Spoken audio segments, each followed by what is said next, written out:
Bueno, normalmente nosotros hablamos de tres tipos de evaluaciones que son las que nosotros comúnmente implementamos en nuestra aula de clase, ¿cierto? Algunas de ellas de manera consciente, otras a veces hasta de manera inconsciente, porque ya está prácticamente como definido en nuestro quehacer docente que lo tengamos.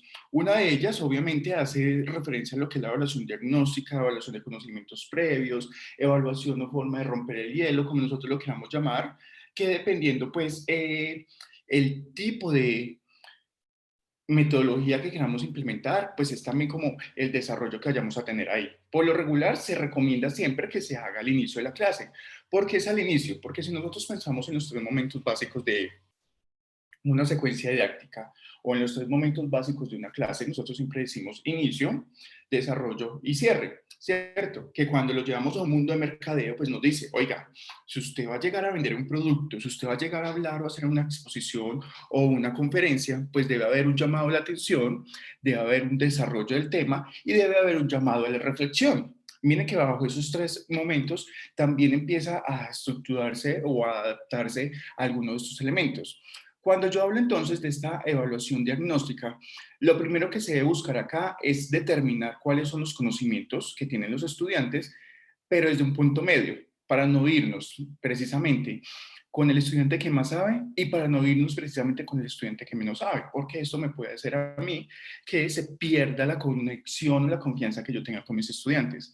Aquí hay muchas herramientas que nosotros podemos utilizar para la evaluación diagnóstica. Yo creo que algunos de ustedes ya la han utilizado muchísimo. Hay una que es muy usada, o sea, que es Kahoot, tanto que es tan usada que ya llega un momento en que decimos, otra vez Kahoot, qué pereza Kahoot. ¿Por qué? Porque fue tan buena en su momento que todo el mundo empezó a utilizarla.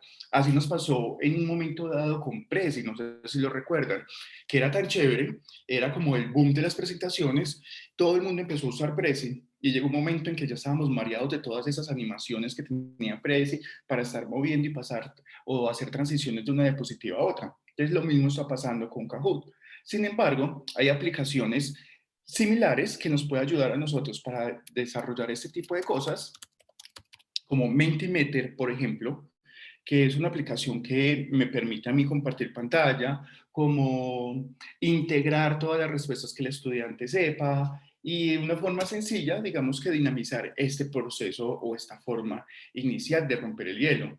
Entonces la idea es poder acá ubicar dónde está el estudiante, clasificar exactamente el profesor el que nos dice acá, hacer una encuesta fácil, por ejemplo, si estamos trabajando acá con Zoom, lo podemos hacer de manera sencilla. Y hay algo importante, o sea, no todo tipo de cosas o de búsquedas de estrategia lo tenemos que hacer mediatizado por las tecnologías. No es una obligación tampoco, porque si no, esto lo llenamos de herramientas, herramientas, herramientas. Y hacer esa encuesta también lo podemos hacer con la voz, como lo hacemos en la presencialidad, ¿cierto? Y aquí lo que estaríamos haciendo es mediando todo ese proceso de enseñanza y aprendizaje a través de una plataforma para la videoconferencia, como sería Zoom o como sería Meet. Entonces, sí es como muy sencillo, ya si usted quiere ir subiendo en esos niveles que hablábamos la clase pasada, de lo que es un docente competente en tecnologías de información y comunicación, como nos lo plantea pues el Ministerio de Educación Nacional y el Ministerio de Tecnología Nacional, pues hablábamos de un momento explorador donde conocemos entonces todos esos nombrecitos, todo lo que yo les doy de Kahoot, Mentimeter, saber para qué sirve. Luego ya un nivel integrador donde ustedes empiezan en sus clases a meter este tipo de herramientas y ya en el nivel innovador donde ustedes dicen, no, yo voy a buscar unas formas diferentes de implementar esta herramienta o de ver cómo podemos hacerlo. Entonces acá precisamente en esa evaluación diagnóstica buscamos clasificar a los estudiantes, saber quiénes están en un conocimiento, un nivel de pensamiento superior, un nivel de pensamiento inferior, un nivel de pensamiento como medio que esté como en la tocando ahí el hilito entre lo superior y lo inferior y que ese debe ser nuestro punto de partida, ¿cierto? Hay muchísimas formas entonces de hacerlo, de forma que podemos utilizar hasta un Jamboard para generar conocimientos previos, como hicimos la clase anterior. Entonces, entren a este Jamboard, escriban en un Padlet, perdón, escriban en un Padlet o en un Post-it, mejor dicho, qué conocen ustedes sobre este concepto. O si ustedes recuerdan que yo utilicé uno que era como Skyward, algo así como un mural, donde me permitía a mí identificar, de hecho fue con Educaplay también, que me permitía a mí emparejar conceptos con definiciones, y ese era un punto de partida. Ya luego en que yo tengo claro cuál es la herramienta, la forma en que lo voy a hacer, pues ya pienso si aquí es necesario que lo desarrolle el estudiante de manera individual o que lo desarrolle en grupos o lo desarrollo yo como docente en pantalla y todos me van ayudando, como lo hice yo la vez anterior. Todo esto se hace de acuerdo como a la base que se tenga las necesidades del estudiante, el nivel de interacción que se tenga o el nivel de interacción al que nosotros queramos llegar. Bueno, llega esta evaluación, que a veces es donde nosotros de manera consciente e inconsciente los hacemos y donde es más importante hacer consciente al estudiante de esta separación, que son las actividades formativas y sumativas. Normalmente esas actividades sumativas son las que nosotros le decimos al estudiante, oiga, usted hace esto y yo le doy una nota, que son esas que por lo regular se convierten en obligación y que el estudiante dice toca hacerlo porque si no pierde la asignatura, pero que es igual de importante las actividades sumativas. ¿Qué son esas actividades formativas? Perdón.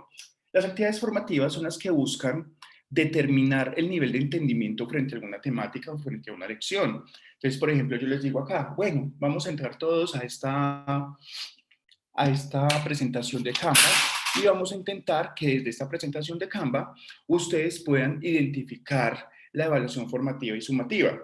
Ese es un ejemplo. Entonces, al hacer ustedes ese ejercicio y al notar que después de ese ejercicio ya no les voy a dar notas, sino que es una base para yo poder conversar sobre la temática, ahí ya estamos mirando la habilidad que tiene el estudiante para ingresar a un recurso educativo, la habilidad que tiene el estudiante para entender o tener comprensión de lectura o comprensión de textos, como lo queramos saber o determinar, y de alguna manera me está sirviendo acá de evaluación diagnóstica también, pero me sirve a mí de base para la evaluación o la actividad sumativa que yo voy a tener. Si ustedes notan, aquí está planteado desde cada uno de los momentos de la clase. Entonces nos dicen, la evaluación formativa o la actividad formativa debe estar dentro o en el momento conceptual.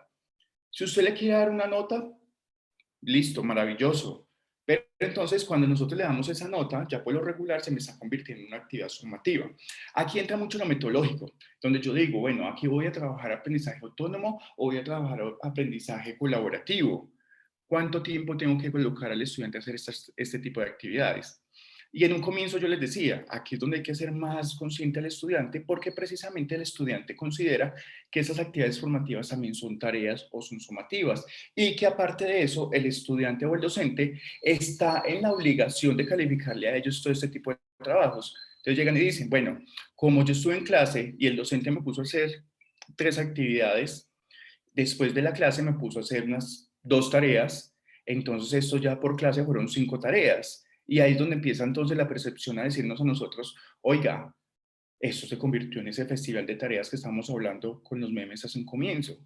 Entonces, ¿cómo hacemos nosotros consciente al estudiante frente a esto? No sé si a ustedes les ha pasado que los estudiantes se les han quejado por el nivel de tareas o de obligaciones que le hemos colocado y cómo han sabido ustedes responder a esto. No sé si algún profe nos quiera contar que diga, vea, a mí los estudiantes se me quejaron y me dijeron, vea, esto hay mucha tarea y qué hizo usted para solucionar eso o precisamente qué ha hecho para que esa percepción no llegue a ustedes con sus estudiantes.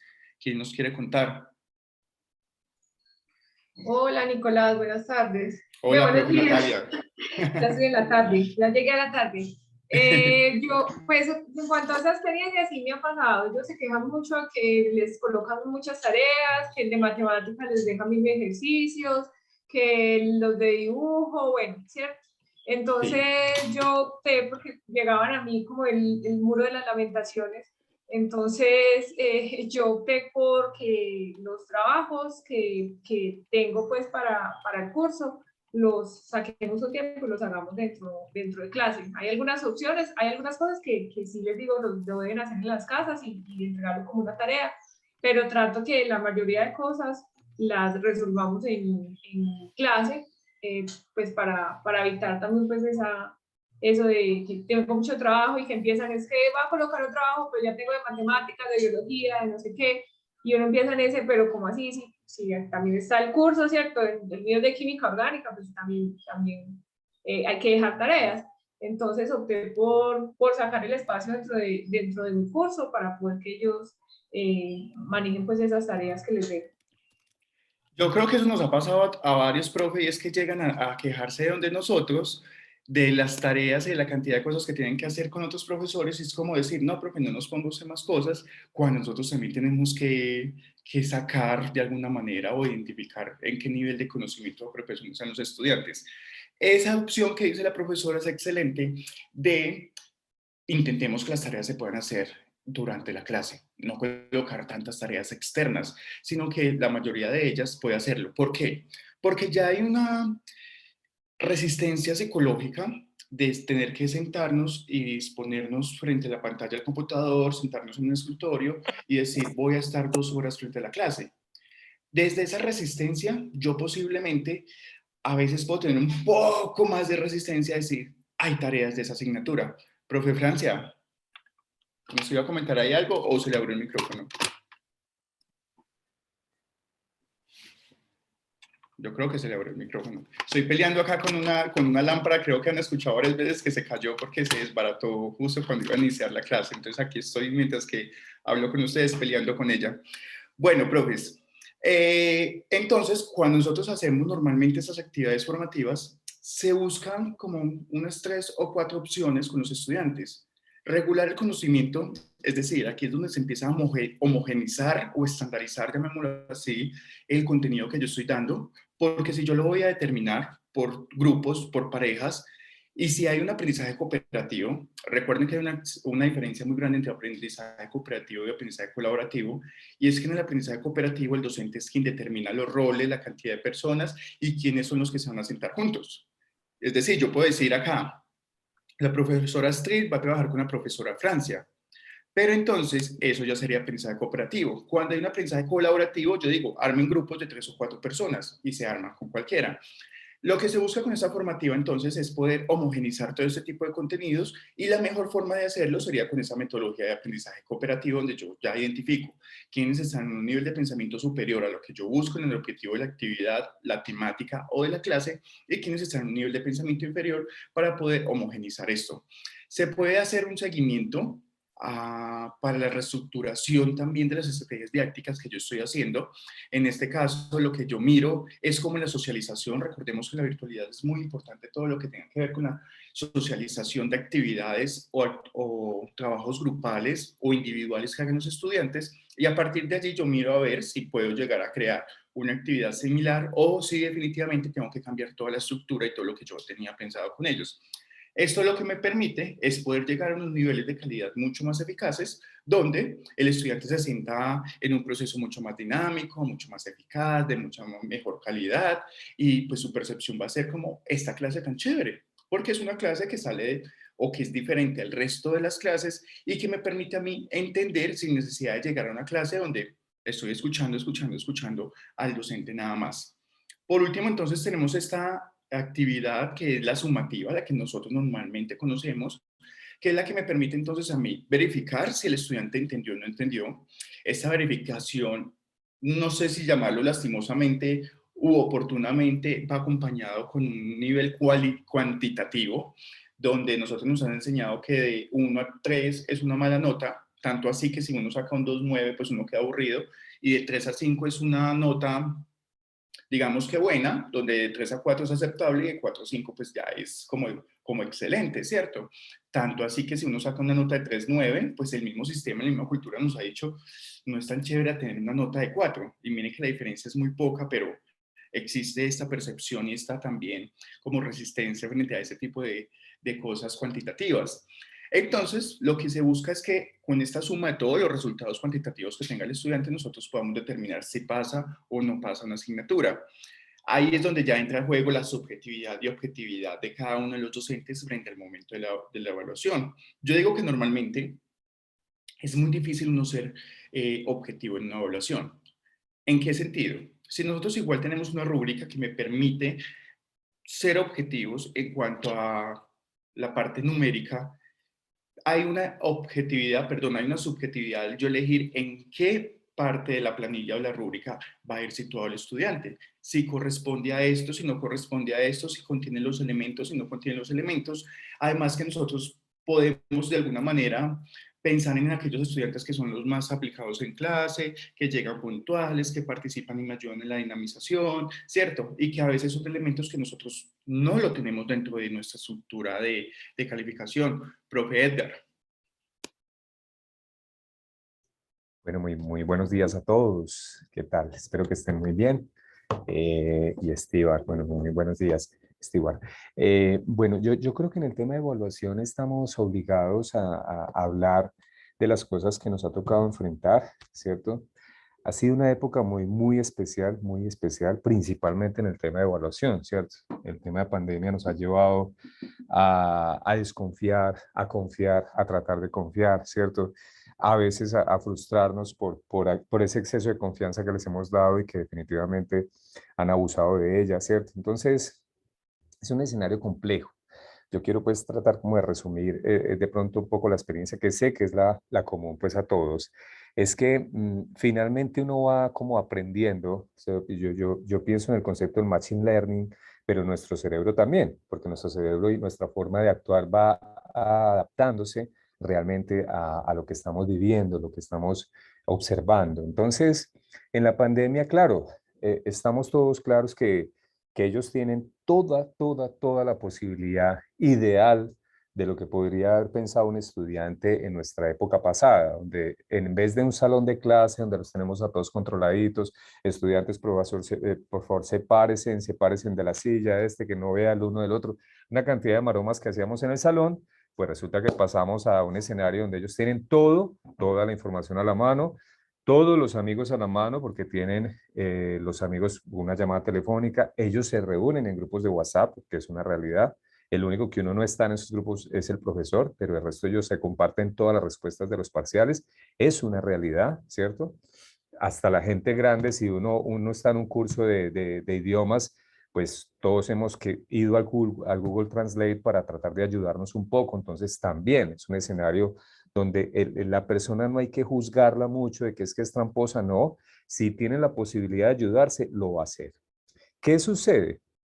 Que como los estudiantes están en esa etapa de formación de su estructura mental, pues algunos de ellos que no tienen muy afianzado el concepto de la autonomía, su forma de actuar en la vida como persona autónoma, pues es una persona que está rodando allí tratando de mirar cómo sobrevivir. Entonces, resultan cosas como que uno está revisando un parcial y es un error, pero es un error absurdo y lo copian tal cual.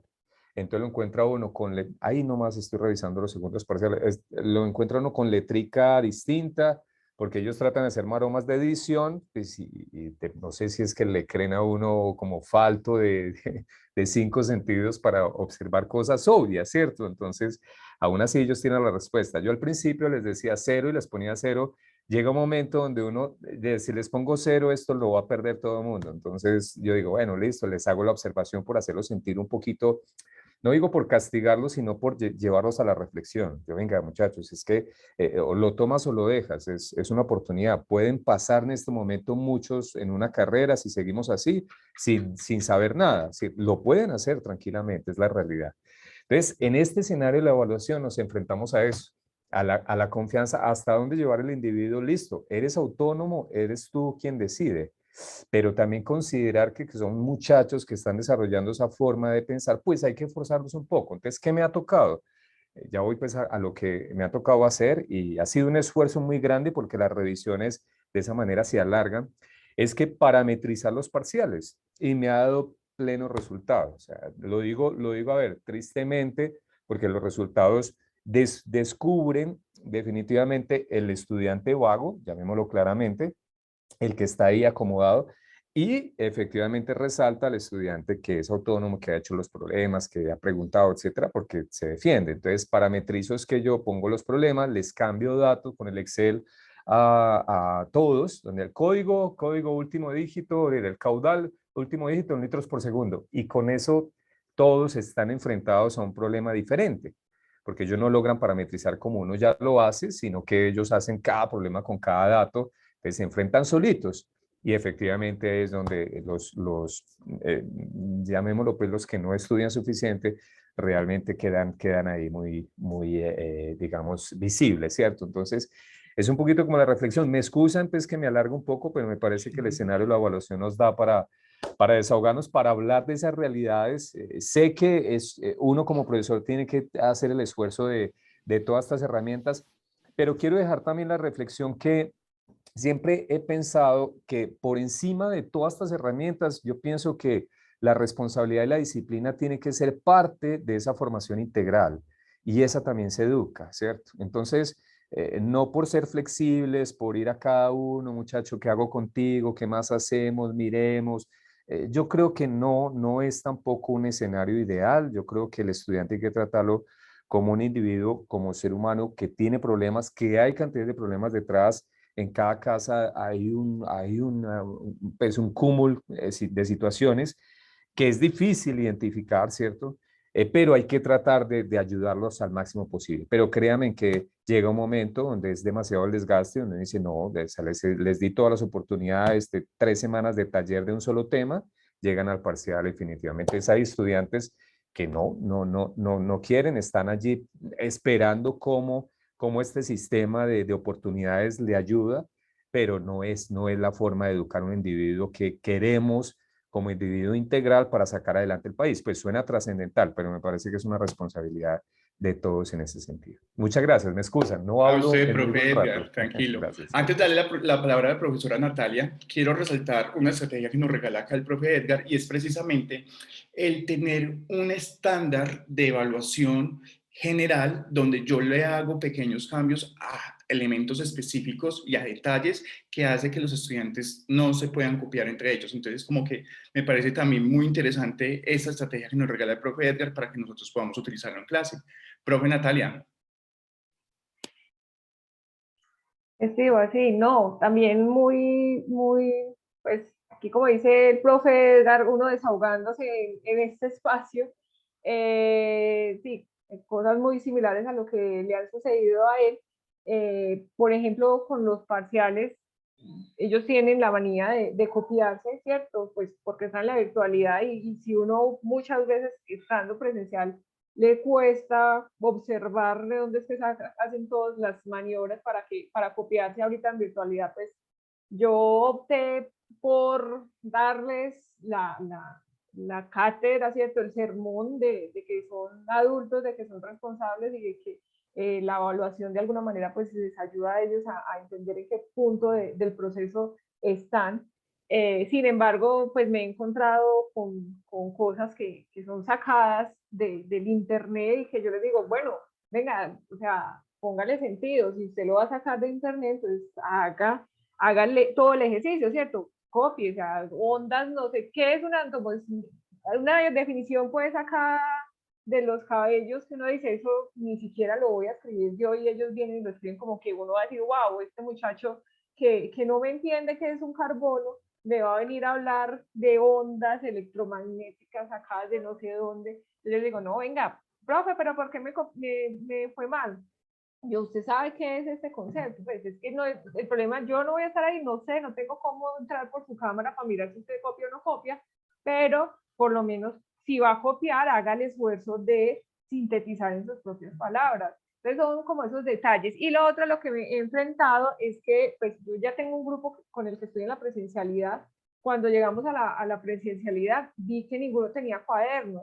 Entonces empecé por ese punto, venga, tenga un cuaderno, compre un cuaderno, saquen una hojita, pidan una hojita regalada para que por lo menos tengan el ejercicio de escribir, que así eso hace que su cerebro pues imprima, ¿cierto? Algunos detalles y también siempre es como a la par con el curso. Entonces eso también me sucedió y he visto que ahorita que han empezado a escribir, por lo menos ese grupo está como más activo, como que ha entendido más. Los otros que siguen en virtualidad, igual que como todos, unos cuantos hablan, los que están ahí como más pilosos, los que les interesa, y el resto definitivamente pues o no les interesa, o es que tuvieron que, el internet les falló, la energía, o la mamá los mandó a hacer un mandado, entonces, bueno, todas esas cosas Ay, nos profe están Natalia, sucediendo en la parte de evaluación. toca tantas cosas que llega un momento en que uno ya no sabe cuándo es excusa o cuándo es realidad, cuando nos dicen lo de las fallas del internet. Porque yo ya llegué a un momento en que les digo, bueno, ¿y cuál es su operador de internet? Como de preguntar ese tipo de cosas porque ya me preocupo de tantas fallas de internet que tienen. Segundo, esta percepción que tienen los estudiantes también de pensar que todavía hay docentes que no califican las actividades o las entregas de los exámenes y por eso creen que en este tipo de detalles o de cambios no los vamos a notar. Tercero, también aquí les voy a contar una experiencia que tuve, porque me imagino que se van a sentir identificados algunos de ustedes, donde no fue en la universidad, fue con un colegio, donde yo llegué a dar clase. Y ese primer periodo que yo di clase, muchos estudiantes se me quedaron en las temáticas.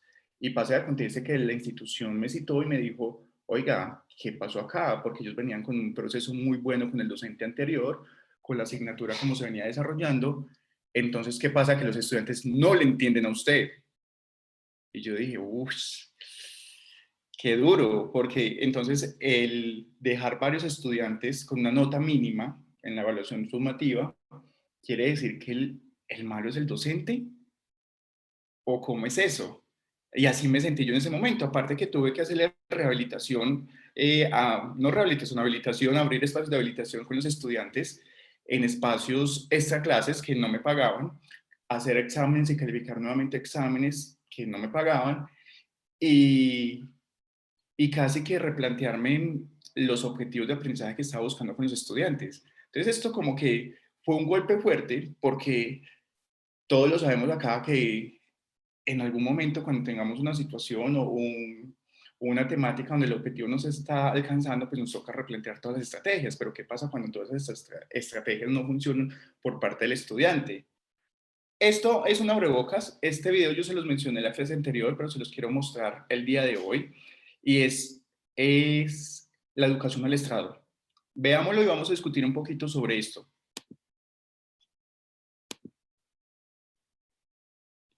Ay, me salí. Espérate.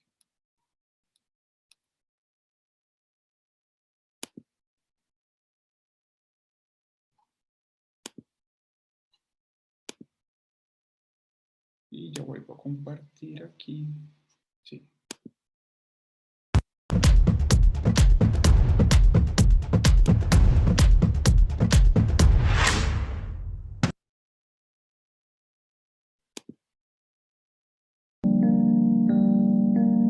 Albert Einstein dijo una vez: todo el mundo es un genio, pero si juzgas a un pez por su habilidad para trepar a un árbol, este vivirá toda su vida creyendo que es tonto.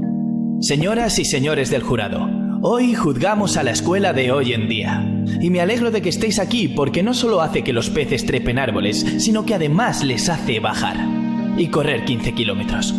Dime, escuela, ¿estás orgullosa de las cosas que has hecho? ¿Convirtiendo a millones de personas en robots te parece divertido? ¿Te das cuenta de la cantidad de niños que se identifican con aquel pez, nadando a contracorriente en clase sin encontrar sus dones, pensando que son tontos, creyendo que son inútiles?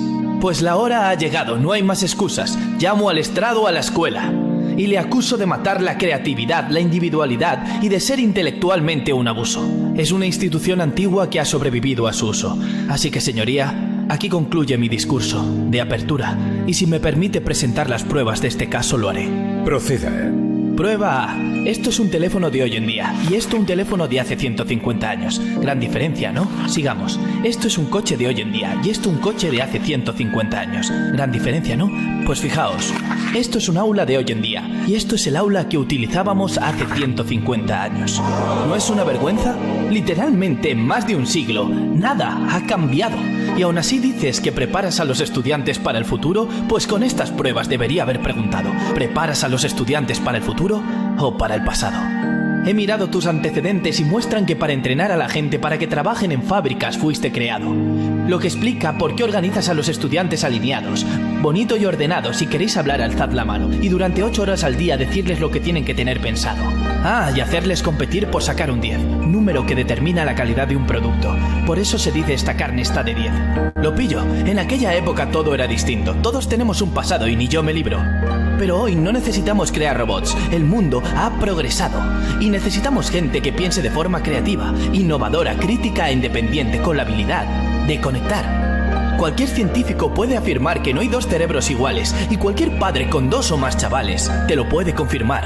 Así que explícame por qué tratas a los estudiantes como si fueran el molde de mi mano izquierda o esas gorras planas que se venden en esa talla única universal de mierda. Es el lenguaje. Perdón, señoría, pero si un médico receta exactamente la misma medicina a todos sus pacientes, una tragedia sería y mucha gente enfermaría. Pero cuando se trata de la escuela, esto es lo que se ve día tras día. Esta negligencia educacional, donde un profesor se pone delante de 20 niños, cada uno con sus fortalezas, sus necesidades, sus distintos dones y posibilidades, y tú le enseñas la misma cosa de la misma forma, es horrible.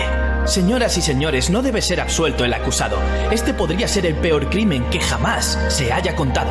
Y hablemos de la manera en que tratas a tus empleados. Protesto. Denegada, quiero escuchar esto. Es una vergüenza. Los profesores tienen el trabajo más importante del mundo y aún así están mal pagados. No es raro que los estudiantes no reciban lo acordado. Seamos sinceros, los profesores deberían cobrar tanto como los médicos, porque un médico puede realizar una cirugía de corazón a un niño y salvarle la vida, pero un gran profesor puede alcanzar el corazón de ese niño y permitir que realmente viva. Los profesores son héroes, se les critica mucho, pero ellos no son el problema. Ellos trabajan en un sistema sin muchas opciones o derechos. Los currículos los hacen quienes crean la política. No han enseñado en su vida y sacan pecho. Los test estandarizados son su ciencia. Creen que por meter preguntas con respuestas múltiples se ve el nivel de inteligencia. ¡Qué demencia!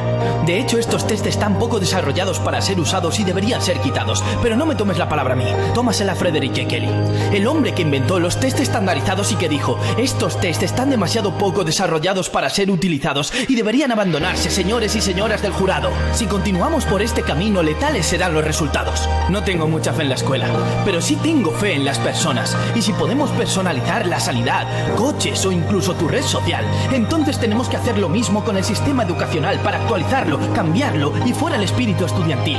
Porque es inútil, a menos que trabajemos por sacar el espíritu de todos y cada uno de los estudiantes. Esa es nuestra tarea. No más núcleo común, en vez de eso, alcancemos el núcleo de cada corazón en cada instante. Claro que las matemáticas son importantes, pero no más que la danza o el arte. Démosles a todos los dones la misma importancia. Sé que esto suena como un sueño, pero en países como en Finlandia están haciendo cosas grandes. Sus días lectivos son más cortos, los profesores ganan sueldos decentes, los deberes inexistentes, o se enfocan en crear colaboración en vez de competición. ¿Y sabéis, chicos y chicas sin rumbo? Su sistema educativo rinde por encima del de cualquier otro país en el mundo. Otros lugares como en Singapur están teniendo éxito. Escuelas como las de Montessori, programas como los de la Khan Academy, donde no hay soluciones únicas. Pero sigamos adelante, porque mientras que los estudiantes son solo el 20% de la población, son el 100% del futuro de esta generación. Así que ayudémosles a que sus sueños se puedan cumplir y solo Dios sabe lo que podremos conseguir. Este es el mundo que he soñado. Un mundo donde los peces ya no están obligados a trepar árboles. Es todo, señoría.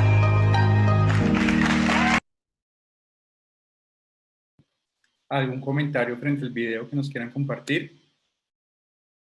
Profesora Natalia. Ay, Iván me cogió acá. No, pues le vi la mano levantada, profe. No, se me quedó levantada. Bueno. Bajar la mano. No, pero definitivamente yo el video ya lo había visto. Me parece un gran video. Sí, definitivamente, pues a ellos, más que no sé, como los módulos o el programa, ¿cierto? O la malla curricular que tiene, pues cada curso, pues también se les debe enseñar para lo que van a llegar a enfrentarse, ¿cierto? Como seres humanos.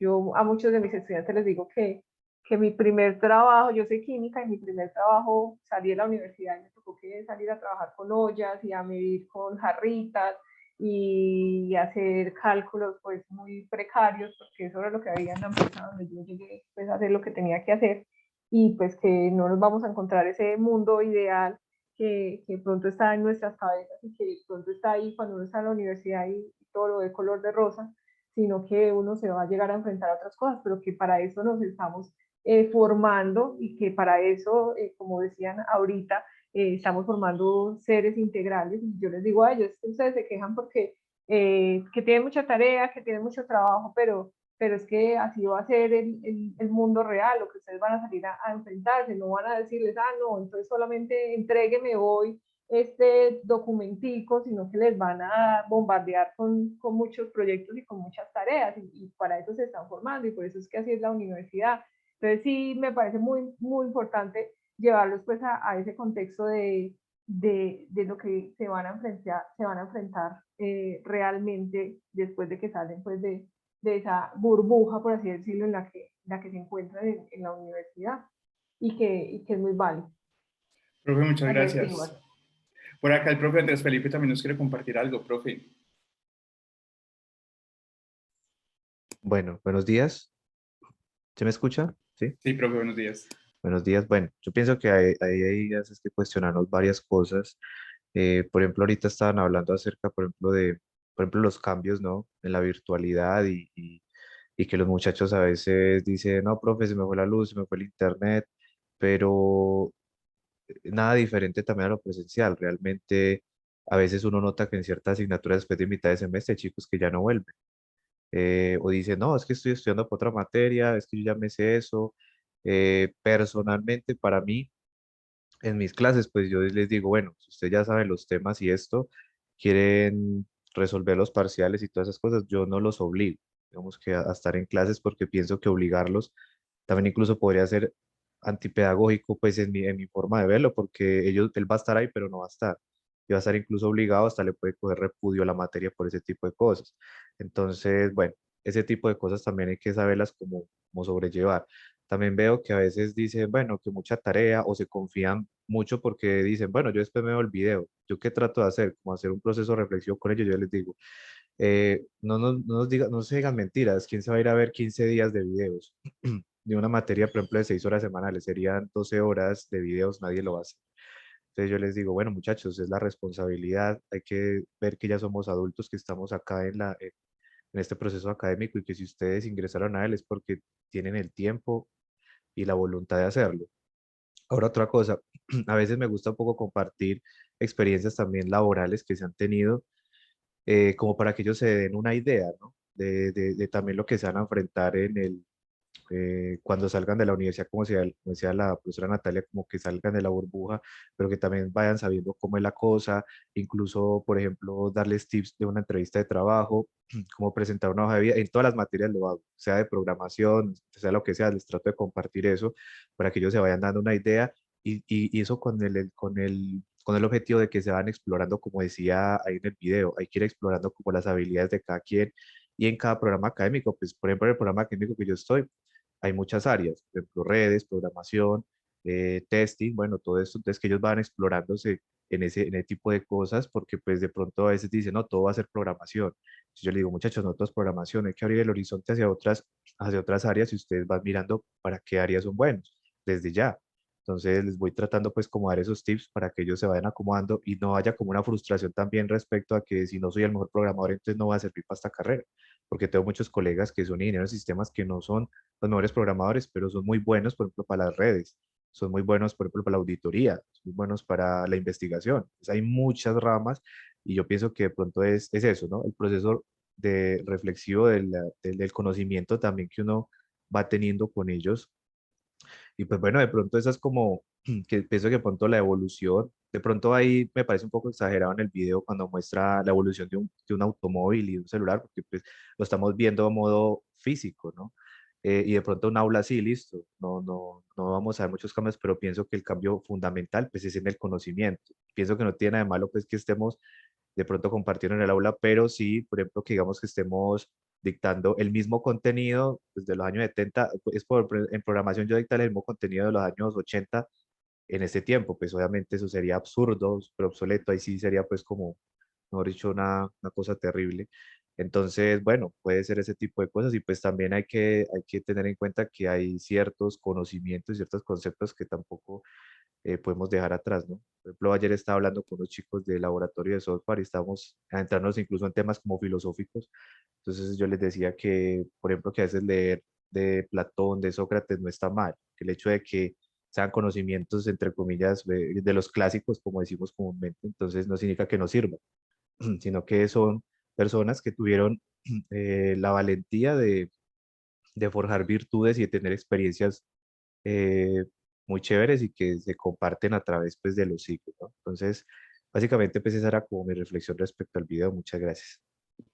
Gracias, profe. Sí, de hecho, por ejemplo, no podemos ni siquiera hablar hasta que es el mismo contenido, porque hay contenido que es necesario que todos sepamos, por ejemplo, alrededor de algo, pero sí podemos hablar de las diferencias en la metodología y la evolución que el mismo ha tenido. Cuando ya ahora hablamos de una metodología activa que está centrada en el estudiante, donde nosotros ya no utilizamos las reglas para pegarle al estudiante si no sabe las tablas de multiplicar. Todo ese tipo de cosas han sido elementos que nosotros hemos visto en una evolución de la educación. Profe Francia, te extrañaba hoy. Buenos días, no, estaba muy atenta escuchándolos. Bueno, yo pienso que de pronto en esa parte de la comparación que se hace en el aula, más que todo no es como de los contenidos, sino de las didácticas y de la forma como se hace. Porque anteriormente el profesor se paraba en una tarima y era el que tenía el conocimiento y lo llevaba de una forma directa, donde los estudiantes no tenían ninguna participación y las sillas eran puestas una tras otra, donde el compañero siempre le estaba viendo la espalda al otro, ¿cierto? Entonces lo que plantea, por ejemplo, María Montessori, que también es una mujer que ha transformado la educación, es que el aprendizaje se puede dar en cualquier espacio. El hecho de tener unos salones alineados, el hecho de tener unos salones tan estructurados, eso hace que nuestra mente también se canse digamos, los estudiantes se cansen. A veces uno va a un colegio, yo he tenido la oportunidad de dictar trabajos de lenguaje corporal en un colegio, y lo primero que le dicen a los chicos, no muevan la silla, se tienen que quedar ahí. Alguna vez yo también en la universidad hice un trabajo y es que particularmente yo no trabajo no lo siento en silla, sino en el piso. Lógicamente, pues por mi estructura, ¿cierto? De la clase, porque no es lo mismo no ver lenguaje corporal sentado en una silla o estar todo el tiempo el cuerpo en el espacio. Pero el hecho de que el estudiante tenga un espacio y se mueva dentro del salón y, por ejemplo, las reflexiones, las autoevaluaciones se hagan en círculo, el hecho de poner los estudiantes en círculo genera, digamos, unas condiciones muy interesantes de autorreflexión y evaluación dentro de la clase y de ponerlos a todos y ponernos todos en la misma condición, donde el conocimiento viaja y se construye conocimiento, pero todos en una línea, ¿cierto? ¿Qué sucede? Que en algunos colegios decían, no, ustedes no pueden mover las sillas, no se pueden mover, no se sienten en el piso, párese, y bueno, una cantidad de cosas que hace que la mente no se disponga libremente al aprendizaje. Entonces, más que todo es como cuál es la labor del docente y de la forma en cómo está condicionada las aulas. Hay muchos colegios hoy en día con nuevas pedagogías, Walter, bueno, Rudolf Steiner y otros pedagogos que están trabajando mucho en la educación del siglo XXI, María Montessori, que hablaban del aprendizaje se puede dar en cualquier espacio. Leía, por ejemplo, un artículo de Albert Einstein que a él no le gustaban los salones y él se iba con los estudiantes para un bosque a hablar sobre toda la ciencia, sobre física, sentados debajo de un árbol. Y a él no le gustaba estar en los salones, sino en la naturaleza. Entonces, de pronto puede ser que lo que se quiera hablar en el video no es tanto la temática, sino la estructura o la dinámica de las clases, que hoy en día, por ejemplo, no han variado mucho porque tenemos un salón lleno de sillas y todo está a través de una diapositiva o a través de unos, digamos, de un tablero, por ejemplo. De hecho, cómo el cuerpo podría participar dentro de esas enseñanzas y dentro de esos aprendizajes. Entonces, más que todo, pienso que es más como desde ahí la crítica, pues porque por lógica todo ha ido cambiando desde lo que se está aprendiendo hoy en día ha ido evolucionando. El átomo, por ejemplo, decían que no se podía dividir, pues ya se divide, ¿cierto? Ahora están en los cuantas y quarks y bueno, ya el bosón de Higgs, entonces pues hablar de eso no, yo pienso más que es como la estructura de cómo nosotros nos ubicamos en un espacio para transmitir el conocimiento. Entonces, más como las condiciones dadas en el espacio. Hay también otras didácticas donde los niños pues, se los llevan a campo abierto a estudiar, ¿cierto? Que matemática, dibujar, el arte, pintar árboles, bueno, lo que planteaba estas nuevas pedagogías. Es más, pienso que es como desde ahí, desde el cómo y el dónde yo me ubico para hacer mi trabajo educativo. Así es, profe, y me quedo con una palabra que puede resumir todo eso, que es flexibilidad. Y yo creo que esa flexibilidad también en cuanto a las actividades, en cuanto a las estrategias de evaluación, es lo que nos puede facilitar a nosotros, primero, incluir el aprendizaje automático y segundo, pues dinamizar un poco más las clases. Cuando ya empezamos nosotros a relacionar el aprendizaje automático o machine learning a la educación y más específicamente a la evaluación, pues aparece esta este diagrama de flujo que me permite entender cómo pasar de un nivel de pensamiento inferior a un nivel de pensamiento superior en unos cuantos pasos, llamémoslo así. Entonces, por ejemplo, ustedes nos hablaban hace un momento, el profe Andrés y la profesora Franci, también de todas esas metodologías activas, todas esas metodologías emergentes que se están utilizando hoy en día, que por lo regular siempre inicia con un problema. Y ese problema, llámese aprendizaje basado en problemas, aprendizaje basado en proyectos, aprendizaje basado en retos, aprendizaje basado en casos. Mire que todo lo que es metodología activa siempre va a buscar suplir una necesidad del estudiante, que eso es lo que hace que tenga esa relación directa con el aprendizaje situado. Cuando el estudiante encuentra que lo que está aprendiendo tiene relación con su entorno, con problemáticas que encuentra en su diario vivir, con el contexto que nos decía también la profesora Natalia, es que se crean procesos significativos. Entonces, si yo como docente entiendo las problemáticas, entiendo las necesidades que tiene el estudiante, puedo llegar a identificar la relación que existe entre estas necesidades con los derechos básicos del aprendizaje o llamémoslos objetivos de aprendizaje, ¿cierto? Que eso es lo estandarizado por el Ministerio de Educación o por las instituciones de educación superior en las que nosotros estamos adscritos. Cuando yo ya tengo claridad frente a ese criterio de evaluación, empiezo a preparar los datos. Aquí es donde se da la identificación de esos conocimientos, llamémoslo clásicos, como lo mencionaba el profesor Andrés, o llamémoslo lo que nos da el plan de estudio, ¿cierto? El libro tal. Y noten que la investigación es curioso de esto, cómo se relaciona también con esto que hablábamos, porque nos dicen, para hablar del marco teórico busquemos autores de peso, es decir, autores clásicos. Intentemos no buscar autores que citan a los autores. Entonces, Bedoya menciona que Armando Silva, no, vámonos de una vez con Armando Silva. Pero cuando nos vamos al estado del arte, nos dicen, intenten buscar proyectos, investigaciones alrededor de su temática con un límite de 5 años, por ejemplo, un límite de 3 años. O sea que hay una relación siempre entre lo que es, llamémoslo viejo o clásico, con lo que es actualizado, también para la investigación. Entonces, cuando yo ya tengo todos estos datos o toda la información o contenidos, pasa un elemento aquí entre estos dos, entre preparación de los datos y construcción del modelo, que es la transposición didáctica. ¿Cómo yo creo que es la mejor forma de enseñarle a mi estudiante ese contenido?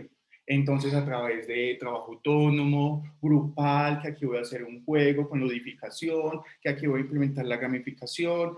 Mejor dicho, aquí es donde yo selecciono el tipo de aprendizaje, en este caso el aprendizaje automático, si es supervisado o no supervisado, o de refuerzo, o las metodologías activas que yo vaya a implementar.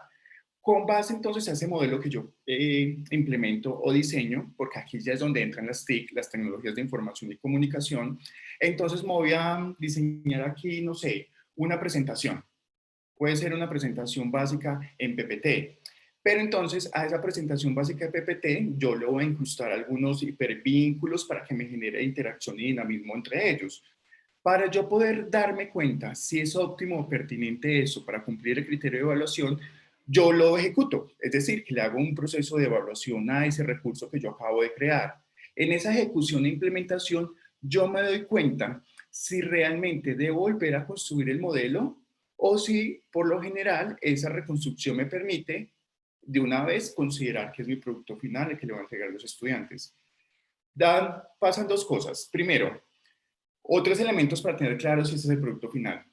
Si tengo que reestructurar alguna estrategia o, mejor dicho, reformular algo que yo haya implementado en ese recurso educativo digital, si esto en realidad responde al objeto de aprendizaje que yo me he planteado y si definitivamente esto es como esa semilla que estoy buscando que el estudiante tenga como el ejemplo a desarrollar.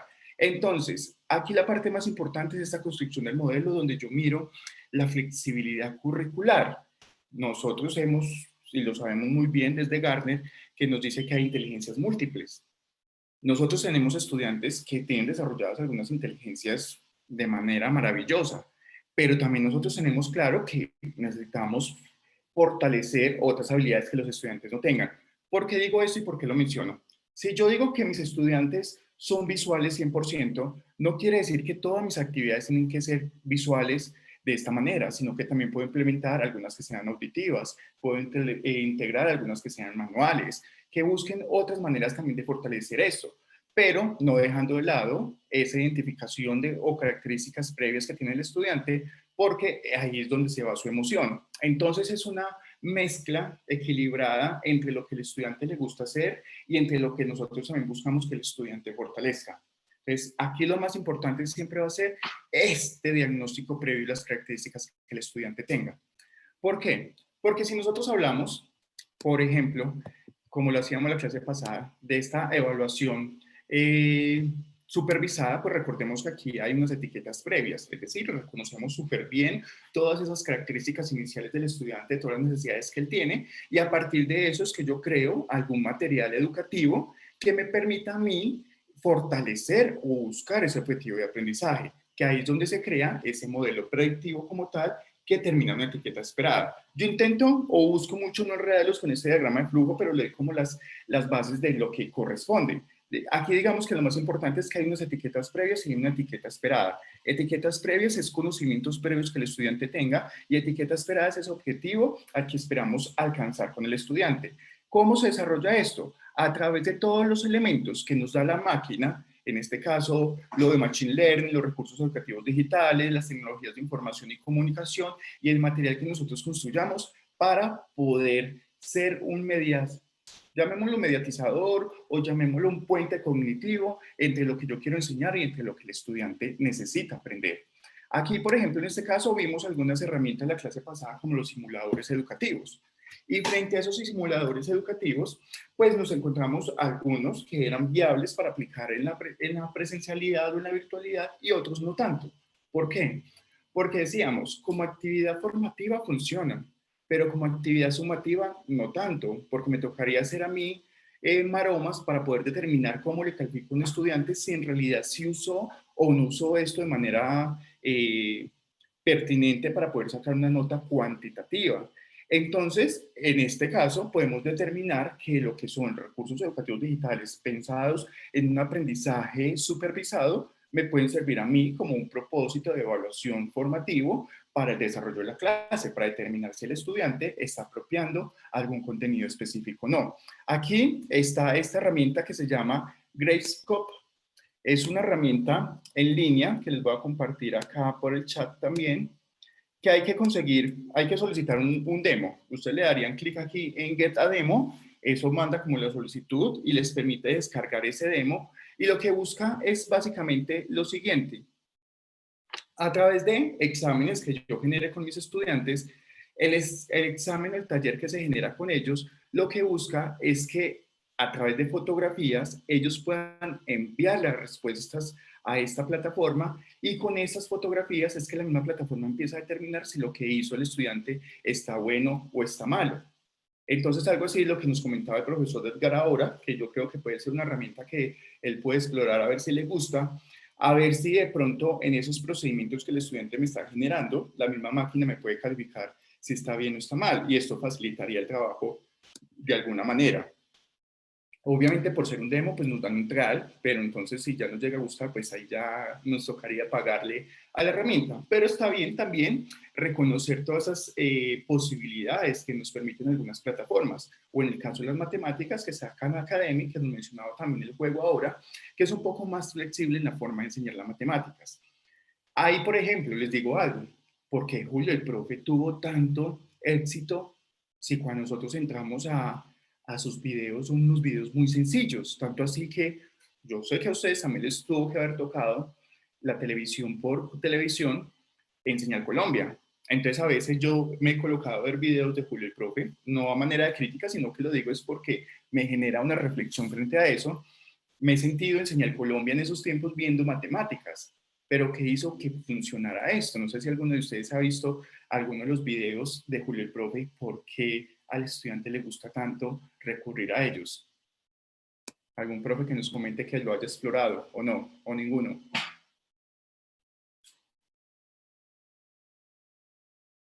Digamos que el nivel de éxito, profe, No, Edgar. no, sí, sí, sí, pues lo que menciona sí es verdad. De hecho, a ver, comparativo también al Julio, profe, hay un montón de videos en YouTube. Hay un profe en particular que a mí también me gusta ver y yo inmediatamente les comparto a los estudiantes. Es decir, hay que reconocer que hay profes que manejan muy bien los temas y lo explican clarito y además editan unos videos muy chéveres para mostrar el concepto y me parece maravilloso que uno se puede apoyar, claro, en ese tipo de colegas que lo hacen mucho mejor y es todos para ayudarnos y apoyar, claro que sí. Y Sí, es que sí. el punto a favor ahí, profe, precisamente es lo metodológico. Profe Andrés. Bueno, yo cuando estuve en mi pregrado también veía, llegué a ver los videos de Julio Profe. Me parecía que de pronto, pues como en mi carrera es una ingeniería y en el cuento de las matemáticas, de pronto me tocó un profe que era muy, eh, digamos, tenía un lenguaje muy técnico, era muy de demostraciones. Entonces, digamos que nosotros en la ingeniería éramos más como de ejemplos algo aplicados, ¿cierto? Entonces, a veces se nos hacía un poco difícil comprender ciertas cosas. Entonces, o de pronto a veces pasaba algo en el aula, a veces habían distracciones, en cambio, no sé, de pronto, pues desde mi experiencia lo que yo sentía era que estaba en la comodidad de mi hogar, era un video pues más corto, 8 minutos, entonces podía como resumir el tema en cuanto a eso. Y por la metodología también, siento que Julio Profe elegía como los ejemplos que estuvieran como más completos, que estuvieran como con todos los conceptos pues reunidos. Entonces, pues no sé, tal vez por eso era o por eso fue que empezó a tener pues como tanto éxito, y no solo él, sino pues otros youtubers con metodologías similares. Exacto. Lo que buscaba el estudiante era algo que intentara relacionarlos con su contexto real, con su entorno, aprender con las palabras que ellos mismos utilizaban, porque a veces nosotros como docentes cometemos ese error de ser muy técnicos cuando estamos explicando algo porque consideramos que todos tienen el mismo lenguaje y conocen las mismas palabras que nosotros. Entonces aquí lo que hizo Julio el profe fue suplir esas necesidades de una manera básica donde no sabíamos ni siquiera editar videos, tanto así que todavía hay unos videos de él muy básicos con un tablero y un marcador. Pero lo que funciona precisamente es la manera en que él lo explica, el paso a paso en que da las instrucciones. Tanto así que entonces le gana la máquina, porque hay varios programas, hay varios simuladores y cosas de matemáticas, pero el estudiante prefiere irse hacia los videos. Entonces, miren que aquí el futuro no va a ser las máquinas, sino que el futuro va a ser lo que supla necesidades. Y a veces el futuro no va a ser lo innovador llamándose a lo nuevo, sino que es la adaptación que tenga lo viejo también a lo de nosotros. ¿Será que en estos momentos puede funcionar una escuela por televisión? Pues a raíz de la pandemia, Canal uno no, no recuerdo, Canal Tro, algo así, implementó algo que es Profe en tu casa, que es televisión a través de educación a través de la televisión, y renovó algunas estrategias para poder enseñar esto. Se crearon también estrategias a través de la radio para poder llegar al estudiante. Entonces es identificar todos esos puntos, estos 7 puntos que hablábamos del aprendizaje automático, a ver de qué manera lo podemos implementar y lo podemos desarrollar. Vamos a llegar a un punto que va a ser un poco problemático, llamémoslo así, y que yo sé que aquí está que se me habla el profesor Edgar, la profesora Franci, porque es el aprendizaje no supervisado, es decir, aquel aprendizaje que el estudiante puede tener por sí solo, desarrolla y genera algunos ritmos. Y ya les voy a decir por qué es problemático. Digamos, aquí ya no están las etiquetas que estaban en el aprendizaje supervisado, donde yo reconozco unas características previas del estudiante y busco un objetivo final de aprendizaje el cual el estudiante puede alcanzar, sino que aquí el estudiante va a recibir información, información, información, a partir de esa información que él pueda desarrollar o que él pueda implementar y ver lo factible de implementar en algún contexto real, pues es que se crean esos modelos predictivos. Y en esos modelos predictivos es que se da la probabilidad de implementar o no. ¿Cómo cuáles? Llega esta herramienta, profes, yo se las tengo que mostrar y se las tengo que enseñar. Se llama Plagiaris. Noten lo siguiente. Tiene 3 elementos. Un elemento que es muy útil para nosotros como docentes, que lo mencionó la profesora Natalia al inicio, para darnos cuenta si el estudiante hizo plagio o no. Entonces, ¿qué es lo que hago? Yo copio uno de los párrafos donde yo intento, como que yo identifico que esto no son palabras del estudiante, sino que esto es algo copiado. Entonces yo llego y pego acá, y lo que es el aprendizaje automático es irse a buscar a través de la deep learning, es decir, aprendizaje profundo, todos los datos que hay en la web, a decirnos, oiga, lo que el estudiante acaba de escribir acá, usted lo puede encontrar en esos textos igualitos, igualitos, igualitos. Es decir, es un plagio. Bueno, hasta ahí todo muy bien porque nos funciona a nosotros como docentes. Pasamos a otra opción de esta misma herramienta, que es chequear la gramática. Digamos que el chequeo de la gramática puede funcionar para el estudiante, ¿cierto? Incluso para nosotros como docentes. Yo tengo un texto, puede ser un ensayo, un párrafo, entonces yo lo que hago es poder escribir aquí ese tipo de texto y le digo que me defina o que me chequee pues este tipo de gramática que yo estoy utilizando. Vamos a ver si funciona con este texto. Dice que debe ser 50 caracteres o más. ¿Cómo está usted en la casa el día de hoy? Y su familia y su gato. Vamos a ver si con esto ya funciona. Dice 50, todavía faltan. Pero es que no estoy en la casa, sino en clase con los profesores en vivo. 34, así que me está dando ganas de almuerzo. Vamos a ver si ya funciona. Ah, y voy a copiar, pegar este mismo. Entonces, vuelve y pasa lo mismo. Él se va a revisar en toda la Deep Learning a ver cómo nosotros podemos utilizar o escribir de manera correcta. Entonces, miren que me va señalando aquí las palabras como yo considero que, o como la máquina considera que se debería organizar este texto. Entonces, por ejemplo, con hola, me dice que debería ser en mayúscula, la sugerencia que me da con la H mayúscula. Listo, yo selecciono este como, vamos a ver qué me aparece. Me imagino que me tiene que decir que es me está mostrando con mayúscula, aunque debería ir con signo de interrogación. Entonces digamos que puede ser un juego en que el estudiante vaya determinando y vaya usando este tipo de herramientas, ¿cierto? Digamos que hasta aquí todo normal porque el estudiante va a explorar y posiblemente eso le ayude a fortalecer aspectos de gramática. Pero llega esta otra, que es la herramienta para parafrasear. Entonces nosotros comúnmente sabemos que las herramientas parafraseado, el parafraseo, es cuando nosotros estamos citando a un autor, pero con palabras de nosotros. Entonces, ¿qué pasa? El estudiante hoy en día va a llegar, va a copiar de la web algún párrafo que él considere que es pertinente para su trabajo y se va a venir al parafraseo y va a pegar el mismo párrafo. Y la herramienta acá le dice, listo, identifíquese que usted no es un robot y parafrasee la frase. ¿Qué va a pasar con ese parafraseo? Nuevamente lo de los... que va a tomar el párrafo original y le va a cambiar algunas palabras. Esto quiere decir que si yo como docente deseo buscar en esa primera opción, que es plagio, ya no lo va a encontrar. ¿Por qué? Porque la misma máquina, en este caso no me sugirió nada de cambios, me va a ofrecer sinónimos de palabras. Entonces, hagámoslo acá en vivo a ver. Entonces, frase de Armando Silva. A ver si pasa y acontece. Entonces, imagínense uno llegar a copiar esto y voy a intentar que funcione en vivo. Vamos a ver, me estoy arriesgando acá, ya empecé a sudar y todo. Me voy a ir a la primera opción, que es que me encuentre si hay plagio. Entonces, la idea es que esto me encuentre que sí hay plagio, porque eso es un texto de Armando Silva. Sesión inspirada, ¿por qué me pareció sesión inspirada? Vamos a ver.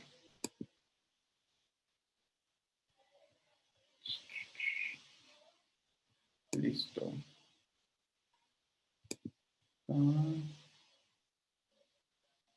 Ve.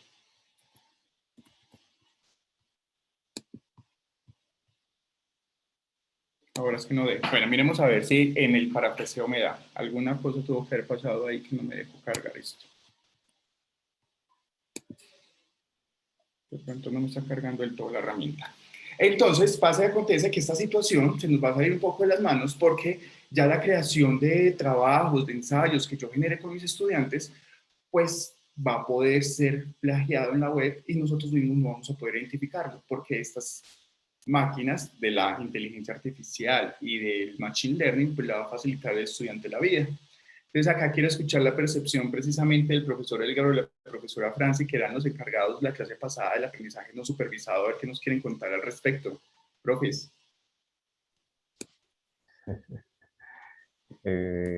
Bueno, trataré de limitarme porque en esto también me voy apasionando. Me pasa como con los estudiantes que termino hablándoles de mil cosas. Bueno.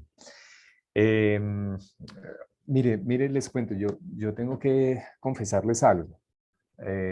Resulta que precisamente este tipo de herramientas, claro, tiene felices a los que editan libros, porque finalmente cuando uno pasa un libro, pues finalmente les llega una lista y dice, profe, mire, es que su porcentaje, resulta que cuando me pongo a ver, han sido artículos que yo mismo he publicado, entonces he extraído algunas ideas para colocar en alguno de los capítulos y efectivamente aparece ahí. Lo mismo cuando uno maneja un estado del arte.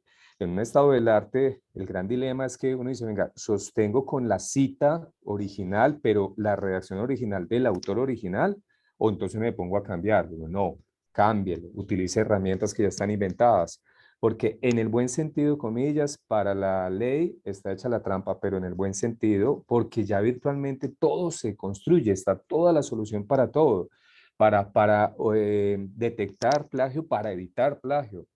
Entonces, a lo que quiero ir es, la reflexión tiene que ir mucho más trascendental.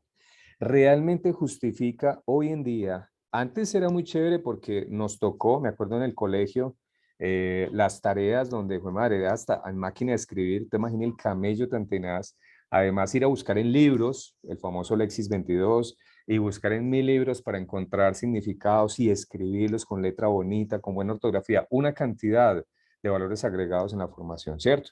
Pero hoy en día el conocimiento está, es más, ni siquiera necesitan ir a buscar el aparatico que cada vez es más barato. Alexa, hasta mis papás tienen, que son de la finca y les regalaron una Alexa.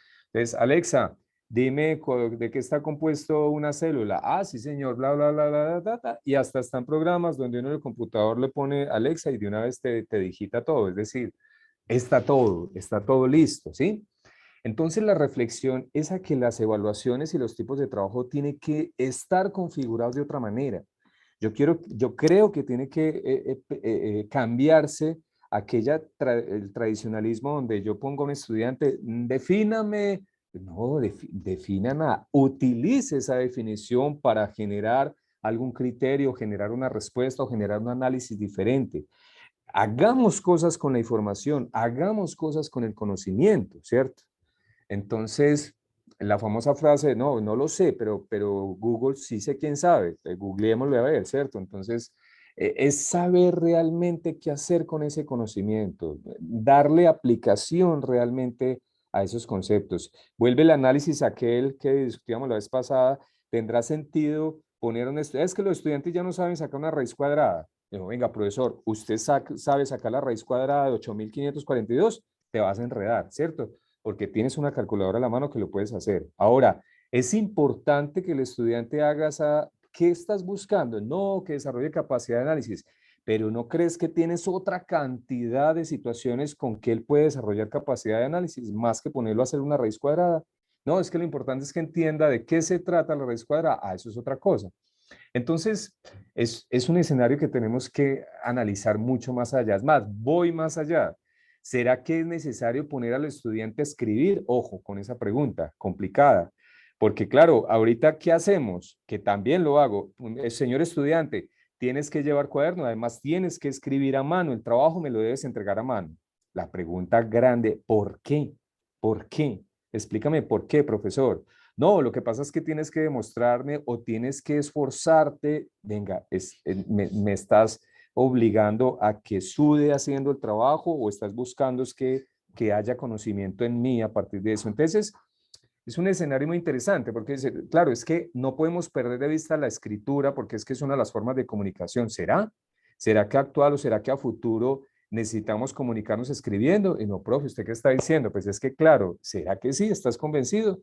Entonces, es un escenario interesantísimo de analizar, ¿cierto? Romper paradigmas, que es lo que más nos cuesta, porque somos de la generación, somos una generación compleja de profes, porque venimos de todo un escenario donde la curva de aprendizaje se volvió exponencial. Entonces venimos de los años 80, ¿cierto? Donde efectivamente llegaron todas estas tecnologías, donde necesariamente nos tienen que generar un vuelco total si queremos que efectivamente la humanidad se desarrolle mucho mejor, se adapte mucho mejor a las nuevas tecnologías y podamos seguir avanzando, ¿cierto? Es una situación interesante porque no quiero decir quisiera aprender más, a lo mejor los psicólogos lo pueden plantear de otra manera, ¿cierto? Entonces, dejo como la reflexión en esa dirección. Ahí me excusan que me alargo siempre. Muchas Gracias, gracias. profe. No, está muy bien. Sí. Nos deja una pregunta, profe Francia, antes de que intervenga acá, y es, ¿qué evaluamos? ¿Cierto? Que lo dice el profe Edgar. Entonces, estamos evaluando la capacidad de escribir, de buscar, de investigar, o cómo vamos a tener que adaptarnos, profe Francia. Bueno, de verdad con el maestro estuvimos haciendo una reflexión bastante amplia acerca pues del tema y es muy complejo, sobre todo porque nosotros estamos en una transición, como le decía el maestro, una transición de una educación que venía de atrás desde muchas cosas, desde lo presencial directamente, contacto humano, y ahorita vemos que los estudiantes están totalmente imbuidos en el mundo del internet y de las redes y todo. De hecho, todo va cambiando. Algo que a mí me ha dejado pensando muchísimo y fue la última vez que hablaron de las pruebas PISA, que realmente Colombia le fue muy mal en esa evaluación que se hizo en aquella época, pensando precisamente, y la reflexión que se hacía era que a los estudiantes no se les preparaba para resolver problemas, la aplicabilidad en la vida. Y realmente nosotros constantemente estamos resolviendo problemas en el trabajo, en la parte eh, educacional, en todo el tiempo estamos resolviendo problemas. El asunto aquí es cómo los estudiantes se preparan con toda la tecnología, con todo lo que tienen, con todos los saberes que están ahí, porque es que realmente decir que nosotros como docentes estamos entregando un conocimiento, pues hasta cierto punto el estudiante se mete a internet y encuentra todo. Hasta sabe más de lo que uno puede llegar a saber como docente. Ellos pueden ir hasta más avanzados en los conceptos que hay, por ejemplo, hoy en día. Hablamos, por ejemplo, que de la física cuántica o una cantidad de cosas que están ahí a la orden del día. Entonces pienso que el asunto, como decía también, comparto lo que dice el maestro, es más desde la aplicabilidad y desde la resolución de un problema que nos prepara para ese mundo de construcción de ese mismo mundo que nosotros tenemos alrededor, porque lo que existe ha sido una creación de la mente humana, toda la tecnología, toda la problemática que hay a través de crear unos, digamos, por ejemplo, el mismo hecho de crear una aplicación, eso se generó por un problema que hubo, ¿cierto? Una necesidad. Todo se está generando a través de las necesidades y por eso la tecnología surge con nuevas ideas, con nuevas aplicaciones, con nuevas formas de hacerlo, con nuevas tecnologías, porque está resolviendo necesidades. Hasta donde nosotros nos preparamos para resolver necesidades y situaciones problemáticas que se nos presentan. Eso por un lado, la preparación del estudiante mismo para resolver problemas. Lo otro es que esa tradición de la escritura y lo que estamos haciendo, pues se va perdiendo un poco porque de hecho los estudiantes ya no quieren escribir, sino que todo lo resumen con emoticones. Siempre se están hablando con emoticones, con figuritas, entonces también hay que hacer un análisis, el proceso de comunicación a dónde va. Si esto a futuro va a ser a punta de imágenes, ya no va a haber escritura, sino de imágenes, símbolos, de emoticones, o hasta dónde vamos a llegar. Entonces, hay muchas cosas que reflexionar con respecto a eso, ¿cierto? Como hacia dónde estamos nosotros direccionados como docentes frente a lo que viene de, digamos, de la tecnología.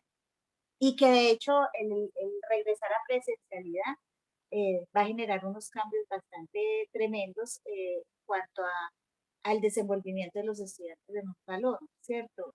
Debido a que ya se familiarizaron muchísimo con la tecnología. Bueno, en fin de fines, en este caso es eso, situarnos en la resolución de conflictos.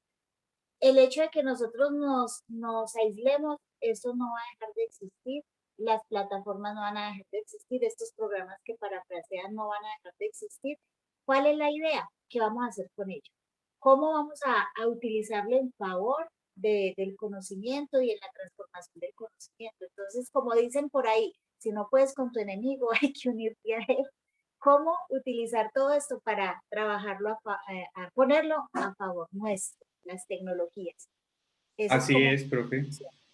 Como ese meme que sale por ahí con la ansiedad, que cuando conocí la ansiedad y ahora con la ansiedad y que soy amiguita de la ansiedad, haga de cuenta lo mismo, porque precisamente eso es lo que tenemos que hacer nosotros. Listo, ya llegó, ya no podemos hacer absolutamente nada, pero podemos buscar otras opciones. ¿Cuáles son esas opciones? Lo hablábamos con el profesor Edgar la clase pasada.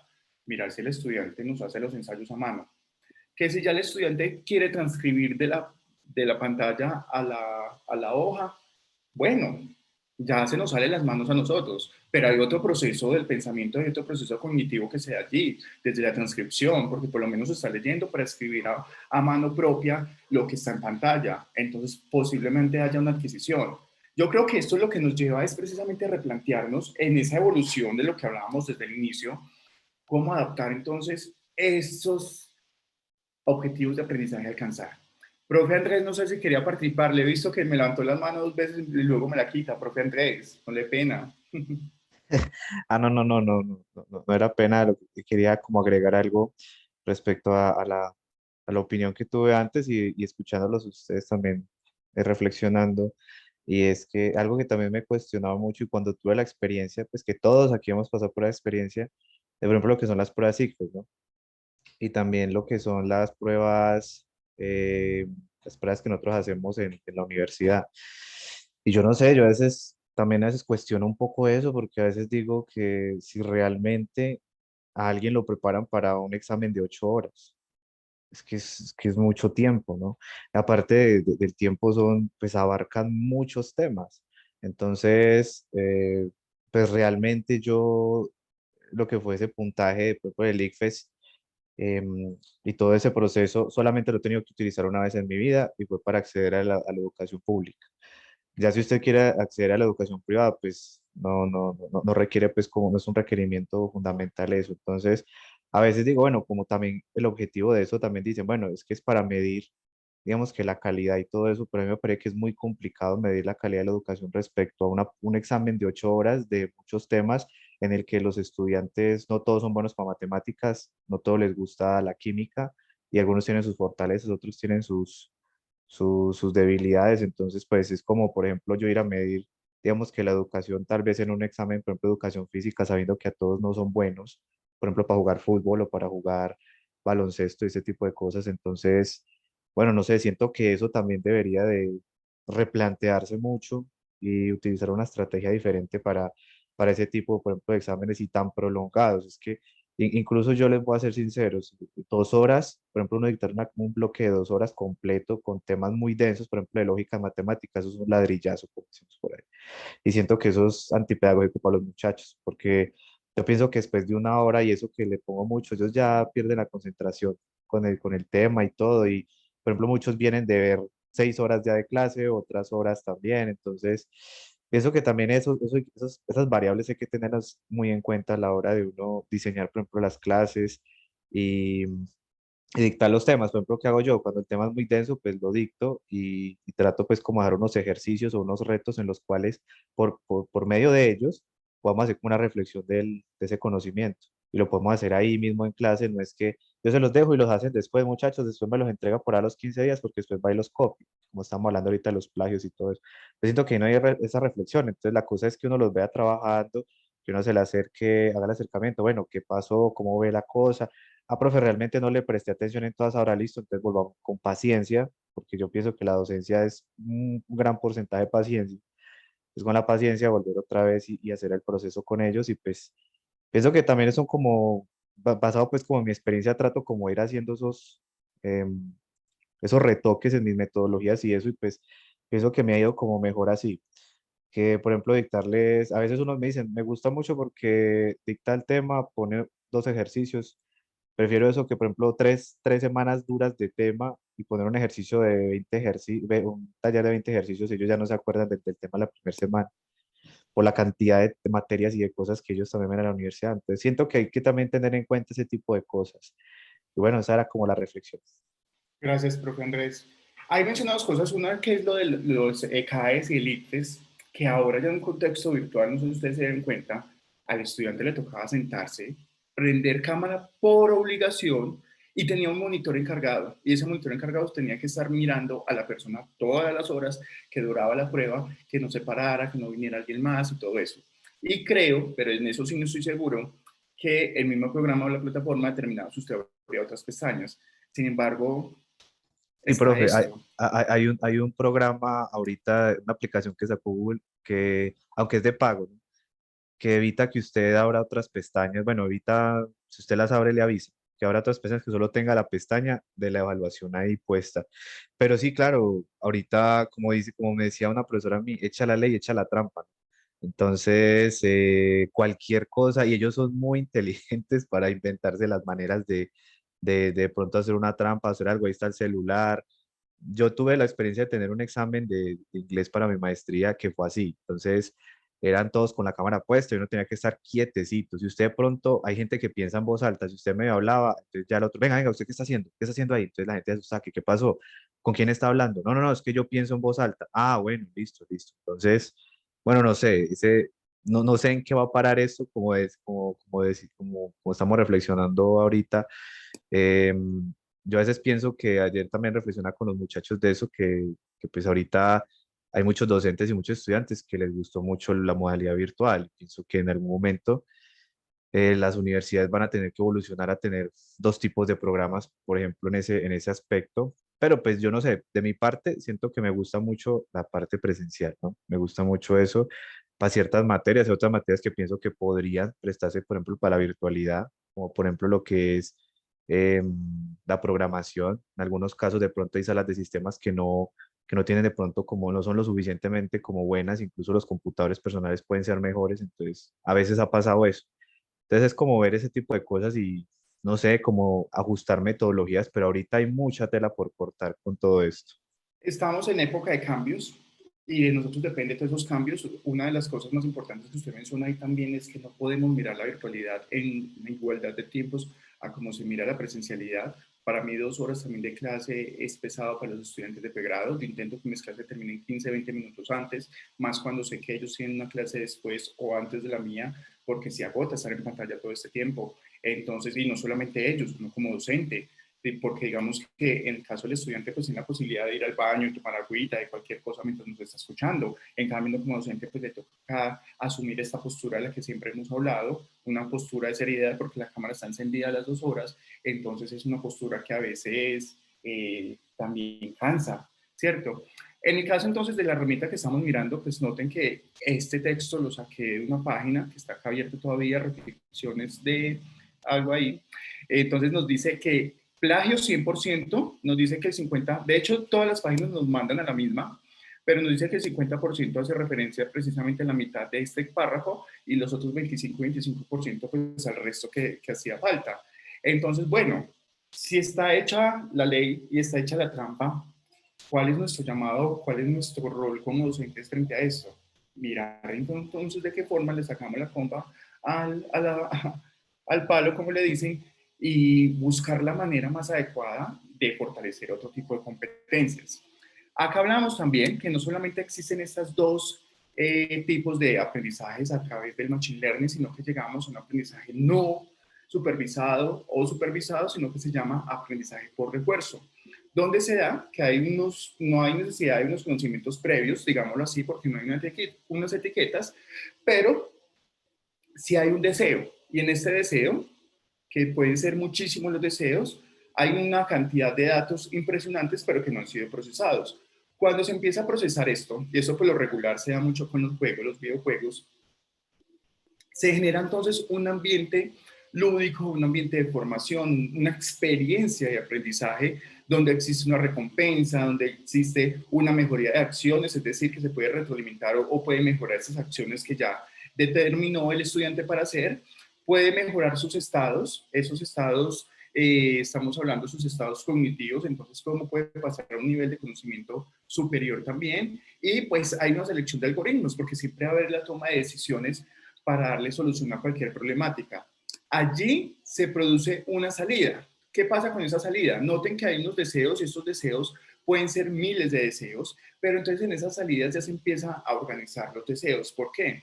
Porque reconocen la mejor ruta para terminar el juego, reconocen la mejor forma para adquirir las recompensas que nos estaban dando y reconocen la mejor forma entonces para terminarlo en un tiempo mucho más corto. Es decir, el mismo estudiante toma las decisiones a través de sus propias experiencias, implementando esto de darle solución mucho más fácil a todos los elementos. Aquí aparecen varias opciones. Aquí yo les planteo, los docentes que nos estuvieron acompañando en la clase pasada frente a este tema, pues exploraron Geniali, donde era una experiencia de aprendizaje a través de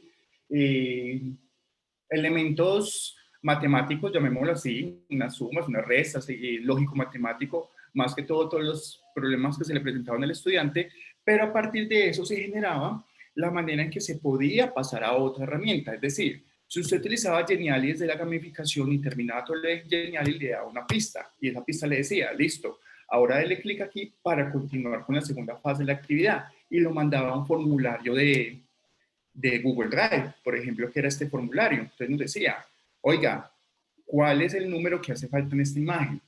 Entonces es algo muy básico, digamos que el estudiante se toma el tiempo para darle solución a esto, pero lo interesante es que el mismo formulario de Google Drive lo que permite es que hasta que el estudiante no me escriba la respuesta correcta, en este caso es 9, no puede continuar con el siguiente bloque.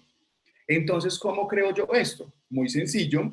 Aquí se los voy a explicar de manera sencilla, sin embargo, eso también lo encuentran en la web, pero lo digo para que ustedes en algún momento, si quieren hacer este tipo de dinámicas con los estudiantes, pueda funcionar.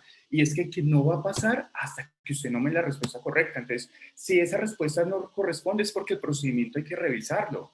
Pero yo necesito que usted pase a eso. Entonces, yo le puedo decir, me va a mandar a mí la evidencia o un pantallazo, un screenshot de la página siguiente, la tercera pregunta, de que me demuestre que usted sí llegó hasta ahí. Además que a mí ya me va a mostrar también en lo que genera este mismo programa o plataforma de quienes estudiantes respondieron. Acá, por ejemplo, me dijo, un estudiante ya respondió que la respuesta, valga la redundancia, a la pregunta era el número 9. Bueno, ¿cómo se genera esto de manera sencilla? Cuando yo estoy creando un formulario de Google Drive, yo le digo una pregunta normal. ¿Cuánto es 2 más 2? Listo. Le digo que la respuesta va a ser una respuesta breve, es decir, que esa respuesta va a ser con texto. Hasta ahí todo está bien y todo está normal, ¿cierto? Porque esa respuesta que me va a dar el estudiante pues va a ser 4. Pero si yo quiero que genere esto mismo, yo le daría clic aquí en la parte de las características o configuración y hay una opción que dice validación de datos. Miren lo interesante de esta opción de validación de datos.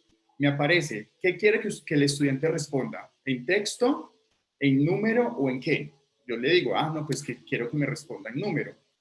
Y quiere que ese número sea superior a, inferior a o igual a. Hay varias opciones, yo le diría que es igual a y el número que quiero que el estudiante me responda es el número 4.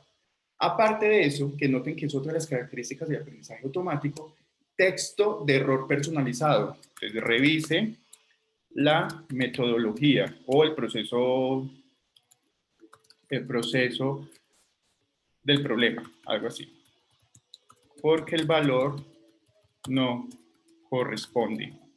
Dado el caso que el estudiante sí llegue en este momento a escribir el número 4, me lo deja pasar a la siguiente sección. Entonces yo aquí le daría crear nueva sección. ¿Me hago entender? Esto por si yo quiero entonces que ese aprendizaje automático el estudiante lo tenga. ¿Qué pasaría? El estudiante obligatoriamente tiene que darme la respuesta correcta para poder pasar. Si él no pasa es porque la respuesta no está correcta. Entonces, como nivel de actividad evaluativa, donde el estudiante pues tiene que sacar una nota con base en el proceso, pues no va a ser, porque entonces en todos los casos, pues el estudiante obligatoriamente lo tiene que pasar, pero es una muy buena opción para trabajar. Otra opción que podemos utilizar nosotros es esta que se llama, se me cerró, vamos a ver si me abre nuevamente. Anchor. Anchor es una plataforma, pensando en esa flexibilidad que nosotros hemos hablado, es una plataforma que me permite a mí crear actividades flexibles. ¿Cómo es eso? Si ustedes han notado en el diplomado, en este que ustedes están cursando, siempre se está buscando tener una actividad muy similar en todos los módulos, en cada una de las evaluaciones de los módulos, que me permita a mí mostrar la inclusión de metodologías emergentes, metodologías activas, a través de una temática de mi clase, ¿cierto? Eso me da un aprendizaje situado y contextualizado. Pero adicionalmente a eso les hemos dicho, exponga esa actividad con X herramienta. Cuando yo le digo a usted que exponga la actividad con X herramienta, estoy ya haciendo uso de la flexibilidad curricular también. Estoy haciendo uso de las diferentes inteligencias. En este caso, Anchor me permite a mí crear de manera muy sencilla podcasts educativos y la puedo descargar con el celular o la puedo utilizar aquí en el computador porque está en el Google Play. Entre los que tienen Android es mucho más sencillo trabajarlo. Vamos a ver si aquí me deja abrir, le voy a decir un nuevo episodio. Y él me muestra en un nuevo episodio lo siguiente. Si yo quiero grabar voz, si yo tengo una librería o biblioteca, es decir, de trabajos que yo ya he realizado anteriormente, en este caso yo no tengo trabajos realizados anteriormente, si yo tengo música, porque esta plataforma se sincroniza con Spotify, los que tengan Spotify, pues es mucho más fácil, aparte que le crea los podcasts educativos en su misma plataforma, su mismo canal de Spotify, y lo puede ir teniendo ahí. Aquellos que son muy auditivos, yo por ejemplo no soy auditivo para nada, yo soy de los que me siento a trabajar y nunca escucho música, yo soy de los que puedo ir en un carro y no escucho música porque no sé, no lo disfruto, cosa que hace que no sea bueno en los idiomas, ¿cierto? Entonces, para esas personas que son así auditivas, adicionalmente encontramos esta opción que son de transiciones. Ejemplo. Lo que hay que hacer es como ir juntando una especie de receta. Entonces, yo voy a iniciar con una transición y en esa receta lo que voy a ir haciendo es ir organizando cada uno de los ítems que yo considero pertinentes para mi podcast. Entonces, si yo quiero pedirle al estudiante, bueno, señor estudiante, hoy no vamos a hacer el ensayo, usted a través de la voz me va a argumentar cuáles son los beneficios de las metodologías activas en el siglo XXI. Y tiene un minuto, entonces a través de ese minuto usted va a utilizar transiciones y va a utilizar diferentes elementos de esta herramienta como Anchor para hacerlo. Entonces acá, por ejemplo, yo ya puedo empezar a grabar y él entonces me registra la voz, todo lo que yo vaya haciendo ahí con esto, puedo pararlo y ese elemento ya lo voy a poder pasar cuando me cargue a la receta. Yo lo llamo receta, pero obviamente esto es una interfaz para ir subiendo los archivos. Entonces, si ya tengo ese otro archivo, lo que puedo hacer es pasar otra transición y así sucesivamente para que ellos vayan jugando, me creen este canal, al final yo le diga guardar y él me permite tener una URL del trabajo que yo he realizado con el título, entonces aquí lo voy a colocar trabajo, diplomado y me pide una descripción, quiero que me lo publique ya mismo, quiero que eso esté sujeto a un episodio o a una carpeta que yo ya tengo en Spotify y le digo acá publicar.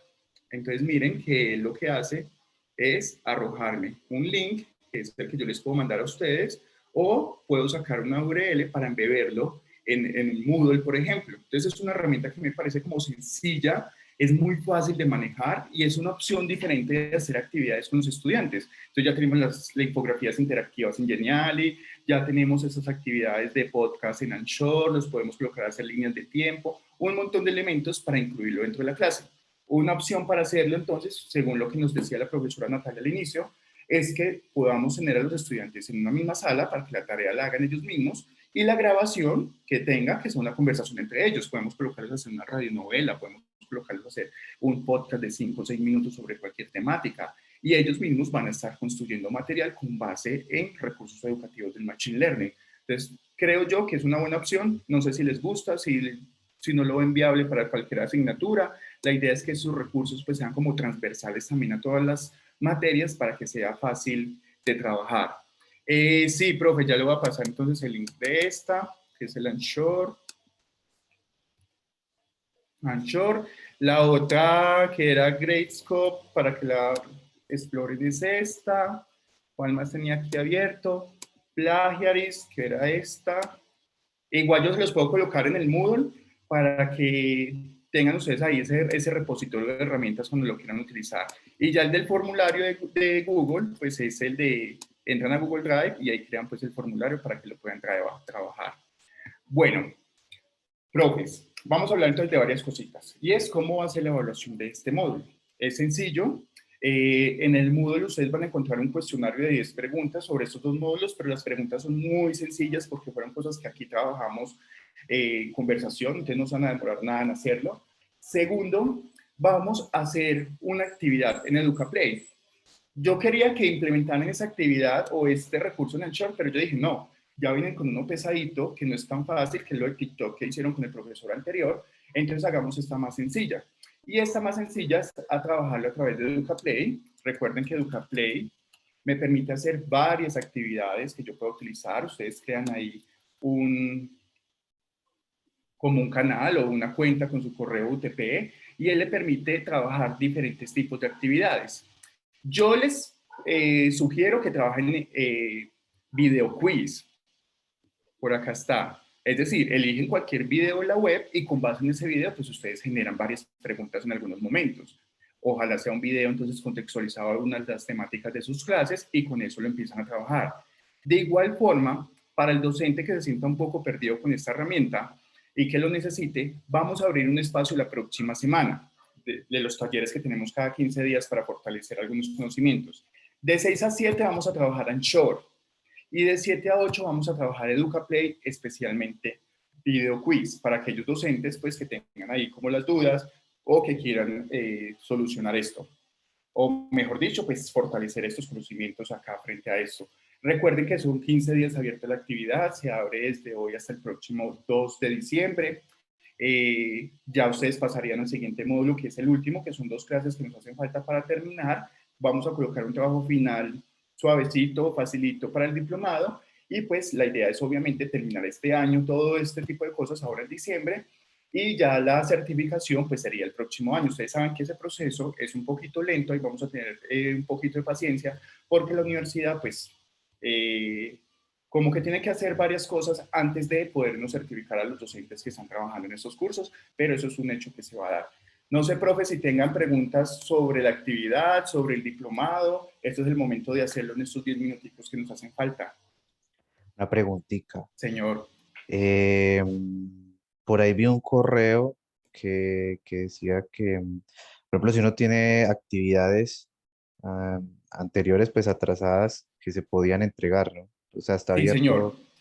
Sí, señor. Vamos a abrir como un plan de contingencia para aquellos docentes que no alcanzaron a entregar algunas, porque entendemos que en el manejo de herramientas pues se hace como un poco más difícil el término de tiempo. Entonces se va a abrir, se les va a mandar el correo de qué fecha va a estar abierto para que se puedan poner al día, profe. Ah, bueno, listo, muchas gracias. Con gusto, profe. Igualmente, para que estén revisando también las notas en plataforma, recuerden que aparece en el módulo 0, por si de pronto alguna nota no corresponde, por si de pronto alguna nota ustedes dicen, no, esto yo la quiero mejorar, hablan con el docente encargado o le escriben a Nicolás. Ustedes saben que Nicolás no nos pudo acompañar, que es el monitor, no nos pudo acompañar estas 2 clases, porque precisamente yo tenía clases de pregrado en este mismo horario. Entonces, Nicolás me está haciendo el favor de colocar allá algunos videos de clases así como offline y por eso no pude estar. Pero ustedes saben que él está pendiente de todo lo que ustedes necesiten y todas las dudas que lleguen a tener. Profes, no, pues yo creería que podemos llegar hasta aquí el día de hoy. Estos 10 minuticos, pues antes agradecérselos a ustedes. Era para resolver dudas, que se quiera quedar perfecto. Vamos a compartirle también los tiempos de espera o de profundización de temáticas para aquellos que necesiten conmigo y estaríamos ahí pendientes. Profe Natalia. No, es igual, era eso. Yo creo que estaba escuchando que estoy acá, qué pena, en una reunión al lado. Sí. pero escuché que se iban a ampliar los plazos para ponerse uno al día. Sí, Pero sí, sí, sí, sí, profe. sí, pero me imagino que eso es con Con Nicolás. Nicolás, Sí. porque ahí decía, pues en algún momento leí en un correo que podíamos tener como asesoría con esos profesores para algunas actividades, de pronto que uno no entiende cómo realizarlas. Entonces, bueno, Así nada, es. le escribiré a Nicolás a ver Listo, cómo profe. cuadra una Hágale. asesoría. Igual yo le Muchas digo gracias, entonces Esteban. que usted le va a contar y también para que él sepa bien lo que conversamos acá. Profe Listo, Ángela. Esteban. Buenos días. No, yo Hola, profe. quería manifestar primero pues el agradecimiento porque este tema muy interesante el día de hoy y segundo, sí me parece muy interesante que pudiéramos tener esa posibilidad de ese chance de poder entregar actividades porque la verdad como docentes pues nos hemos sentido muy cargados, no sé si sea yo solamente, pero hemos tenido muchos compromisos y todos estamos así como sobre el tiempo en muchas cosas y tal vez sí nos interesa y estar acá en este encuentro hacemos el mayor esfuerzo, pero sí que bueno ya podernos comunicar con Nicolás y tener el chance de Hágale, presentarnos. profe, Que créame la que no es la verdad no, única con mil que cosas no al había tiempo. podido, por lo menos en mi caso no he podido avanzar mucho. Tranquila, profe, sí, tenemos todo eso pendiente. Además, si hablamos acá de flexibilidad, imagínese uno ser tan estricto con eso, entonces tenemos que ser coherentes también con lo que estamos predicando. Profe Edgar. Lo que precisamente esto va a estar muy bonito y muy perfecto porque estamos en el escenario exacto, congruente a lo que plantean los estudiantes siempre, ¿cierto? Sino que a veces como profes pues somos mucho más estrictos y decimos, no, no señor, ya les di muchas oportunidades, no, en la fecha ya pasó y no hay nada, hace parte de la formación de la disciplina, así que nada, ya perdiste la oportunidad. Entonces, realmente estamos en un escenario ideal donde estamos haciendo parte de nuestros, ¿cierto? De nuestros estudiantes, lo estamos viviendo, Sí. está muy No, y bien. créanme que la universidad está muy interesada y me tiene muy interesada en que los docentes mantengan las horas de formación para el escalafón docente. Entonces ellos también como que les gusta mucho esa flexibilidad para que ustedes puedan llegar a cumplir con esas horas. Lo digo porque ya presenté papeles, yo soy catedrático y mira que me funcionó y pude subir escalafón. Entonces les estaré contando el próximo semestre a ver si funcionó o no. Bueno, profes, feliz día, que estén muy bien. Entonces nos vemos la próxima semana. Los que quieran asistir al taller de 6 a 8 y en clase, pues el próximo jueves de 10 a 12. ¿Listo? Hasta luego, muchas gracias, Chao. Hasta Esteban. Muchísimas luego. Gracias gracias, por la hasta Gracias. clase de Muy hoy, luego. muy bien. chévere. Chao. Hasta luego para Chao, que todos. estén bien. Profe, me regaló un minuto.